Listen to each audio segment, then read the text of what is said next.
Luna, La Union, ito ang Nationales Special Bibingka!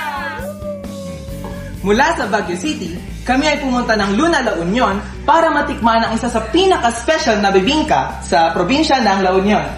Good afternoon po! Itong bibingka place niyo po ba is gano'ng katagal na po ito nag-run? Since, I think 1983, na-put up ito. Was this passed down po sa parents niyo? Oo, sa parents ko. Before, actually, well na daw, original. Nagsimikap lang yung parents ko. So, put up this one. Nagkatinda lang siya. Then, after that, nagkaroon siya ng idea na dumadami yung customer. Tita San Fernando siya. Dumadami yung customer niya, tapos yung family namin. Tumalaki din. Kaya naisipan mo mag-put up ng sarili ng business. Siya actually yung baga yung sariling ingredients niya yung ginamit niya. Kung paano niya tinalam na. So, sariling timpla niya. Okay po. So, what makes your bibingka special po dito sa La Union? Bakit ang dami pong tumatangkilik sa Nationales bibingka? Depende sa mga tao, sila naman nagsasabi. Actually, hindi kami talaga yung nagpropromote na yung sarili naming product ay ganito ganyan. Kundi, mga customers ang nagsasabi na ganito ang Nationales yung timpla ng Pilipinas. Kaya nag-boom. Yun. Maraming nagpapatronize dito sa product namin. Hindi ko naman pinagyayabang. Dito sa Luna, maraming nagtitinda ng bibingka. Hindi lang sa amin. Hindi kami yung original. Mas may mga nauna pa.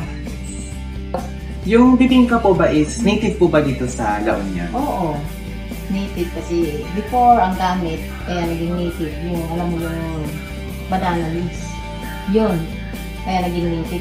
Sabi kong ganun kasi yun naman na nag-observe ko since bata pa ako. Alam mo naman na ngayon, iba na. Kaya parang nag-level up. Bibihiran na yung ginagamit yung dahon ng banana. Pero native pa rin siya. Kasi nag-level up nga, naging aluminum foil. Noon, ginagamitan ng kahoy. But now, oven. Pero native pa rin siya. Kasi kami, gumagamit kami ng malakit na pure. Yung iba, hindi ko alam.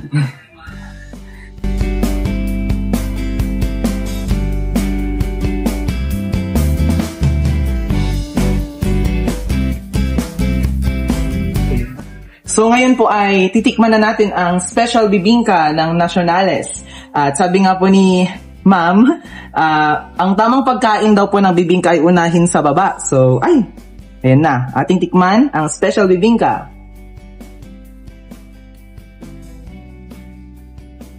Yung bibingka dito, kakaiba dun sa amin.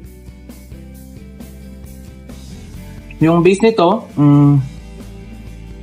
malagkit. At may toppings pa na cheese.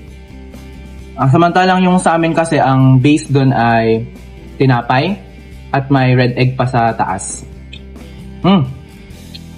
Sarap!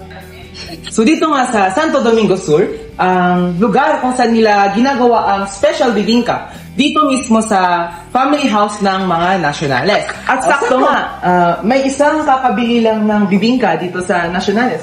Sir, maaari bang itanong, taga La Union po ba kayo? Hindi po, taga-vegan. Bakit dinadayo mo ang bibingka dito? Bakit hindi yung mga nandun sa vegan? Kasi kakaiba yung lasa ng bibingka nila dito. Kakaiba yung mga rekado na ginagamit dito. Ano yung in-order mo, sir? Yung special.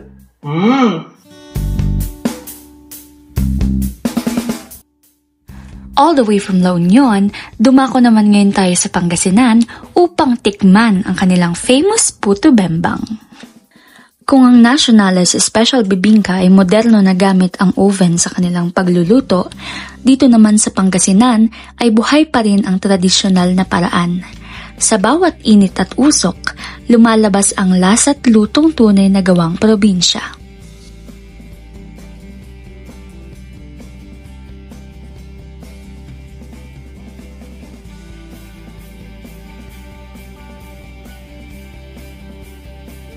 Ang special bibingka ay may salted egg, cheese at grated coconut para mas flavorful at balanse ang lasa. Ang puto bumbong naman ay ganun din para sa kakaibang experience. Nagsimula lang sila noong August 2025 at bagamat hindi ito pinamana ng lolo o ninuno nila, ang idea ay bunga ng simpleng pangarap, ang lumikha ng kakanin na masarap, mataas ang kalidad at may twist. Hindi naman nila inakala na magiging sikat ito, pero dahil sa social media ay unti-unti silang nakilala. Para sa kanila, ang pagkain na ito ay higit pa sa dessert. Ito ay simbolo ng kasiyahan, ng communal dining at ng Pasko. Kahit hindi pa Disyembre, gusto nilang maramdaman ang init ng Pasko sa bawat kagat.